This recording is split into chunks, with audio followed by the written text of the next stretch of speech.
We have enough information to conclude. So repeat for me.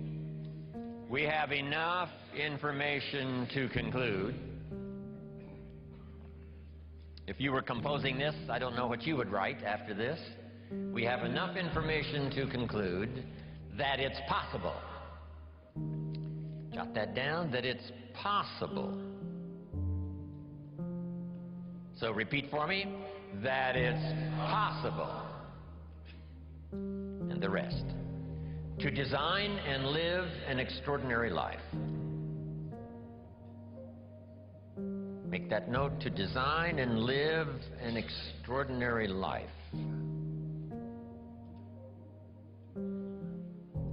So repeat that for me. To design and live an extraordinary life. Now, let's repeat it from the beginning. Here we go. From testimonials and personal experience, we have enough information to conclude that it's possible to design and live an extraordinary life. I hope you will give that little phrase some consideration. And here's what's next. I hope you buy the idea that from testimonials and personal experience, we have enough information to conclude that it's possible to design and live an extraordinary life. And what I want this weekend to be for you is the gathering of more ways and means to design and live for you an extraordinary life.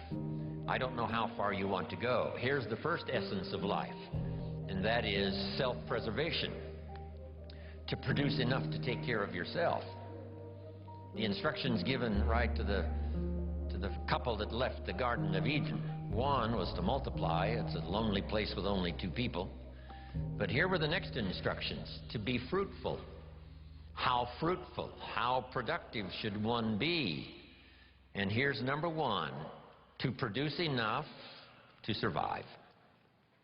To produce enough to take care of yourself. And self-care is important.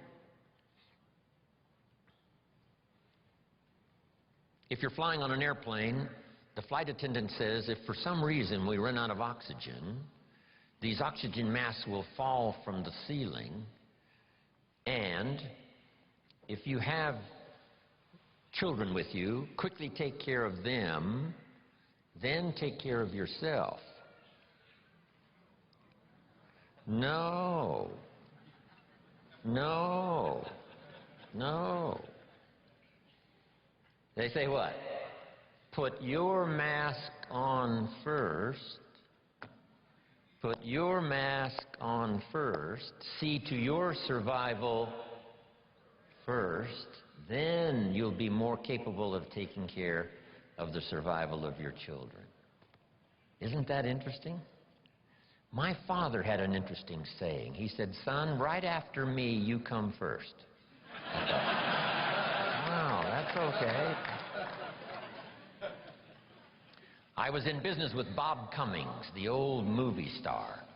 We were in the health and nutrition business together back in the 60s, 61, 2, 3. Bob had an interesting saying. Here's what he said, I'll take care of me for you. Will you please take care of you for me? So the first challenge in life is to take care of yourself. It is to survive. So, to produce enough to survive, to take care of yourself. But now what's next? Well, all alone, it's a lonely life.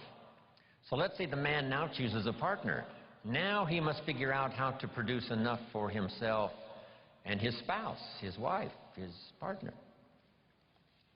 Someone says, well, why do that? Why not just take care of yourself? And the answer is, it's a very small life. It's a very limited life. We wouldn't call it flourishing. We wouldn't call it abundant. Just taking care of yourself. That is the first rule, but that's only the beginning. So the man gets married. Now he must produce enough for himself and for his wife. And here's the key phrase to make a note of: to live the higher life. A life of togetherness. The storyteller says, it seems even God didn't want to be alone. He created all of these angels. Right? So, to join with someone now, you must produce enough for yourself, for your partner. Now, is that it? And the answer is no. How about children? Let us have children. That's a unique experience. So now if the man has a wife and now he has children, here's the challenge: to produce enough for himself and his family. Now someone says, well, why take on all of that? Why not just take care of yourself? You could, yes, but you couldn't live this more extraordinary life without taking on the responsibility of having a partner, having some children, and live that kind of extraordinary life. So I think everybody would agree. Now, is that the end of it? No. Here's the next challenge: to produce more than you need for yourself and for your family. Someone says, well, now why start being ridiculous here? Yes, produce enough for yourself. Well, yes, if you want to get married, produce enough for yourself and for your spouse. Now, with children, produce enough for your family, but why do more than that? And jot down the answer: to live a more extraordinary life. So now the man produces more than he needs for himself and for his children, so that he can be a person of benevolence, so that he can give and so that he can share. That's the more abundant, that's the more extraordinary life. To produce more than you need for yourself and for your children. Is that it? Let's take it a couple of more steps. How about producing much more than you need for yourself and for your family? Someone says, well, now you're off the scale. I mean, why work that hard? Why go that far? Why produce that much? Some would say, just take care of yourself. Some would say, just, get a partner and that's it, and then children and that's it. And be a bit benevolent and that's it. But why not go this next step and produce much more than you need for yourself and for your children? And when someone says, why do that, all of us know the answer, right? Why not? If you've got the talent and the skill and the opportunity, why not put all of that together and see if you couldn't produce much more than you need for yourself and for your family?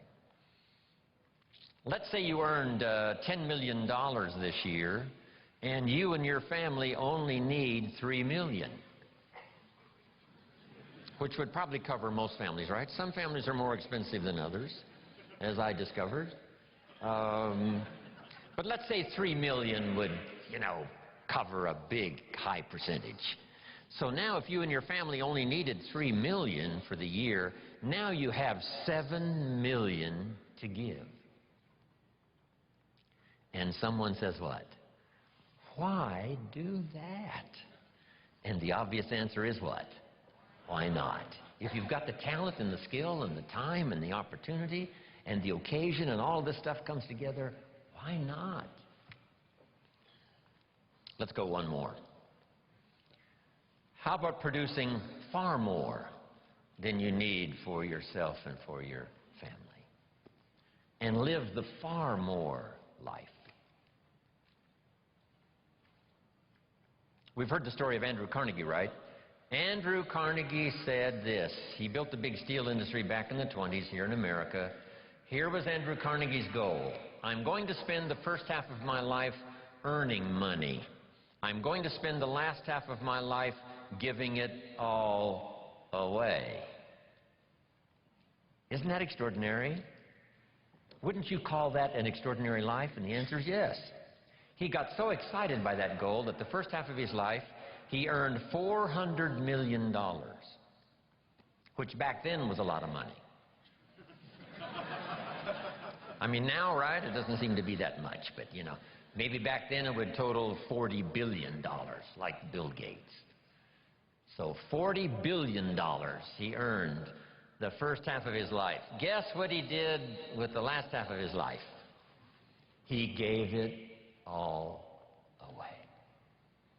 And the big question is, why do that? And the answer is, why not?